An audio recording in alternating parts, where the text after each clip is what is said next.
Turnamen Junior Futsal Cup tahun 2023 memasuki babak final setelah tim SDN 113 berhasil menang dari tim Minduva menghadapi tim Al-Fatih B setelah berhasil menang menghadapi tim Al-Fatih A.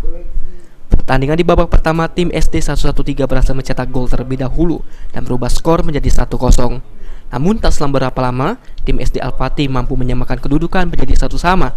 Serangan kembali dibangun oleh tim SD 113 sehingga gol kembali diciptakan dengan mengubah skor sementara menjadi 2-1 hingga peluit panjang babak pertama dibunyikan.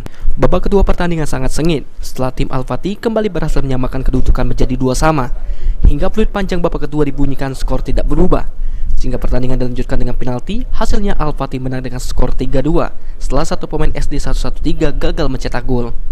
Diki Nopriansa sebagai pelatih SD Al-Fatih sangat bersyukur anak asuhnya bisa keluar sebagai juara satu di turnamen Junior Futsal Cup tahun 2023. Jam latihan diterapkan anak asuhnya tidak sia-sia sehingga membawa tim Al-Fatih dari Banyuasin 3 keluar sebagai juara satu event Junior Futsal Cup tahun 2023. Setelah Al-Fatih menjadi keluar sebagai juara satu di sini. Ya, tanggapannya mungkin alhamdulillah bisa juara di event. Mungkin kami perwakilan dari Banyuasin 3 dari Pangkalan Balai. Kami mewakili sekolah kami di Palembang.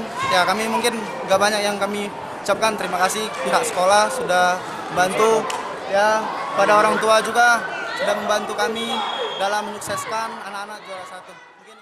Pelatih SDN 113 Freddy Marta mengungkapkan dirinya tidak menyangka jika anak asuhnya berhasil sampai ke babak final dan meraih juara kedua. Lantaran ini merupakan kompetisi pertama untuk anak-anaknya.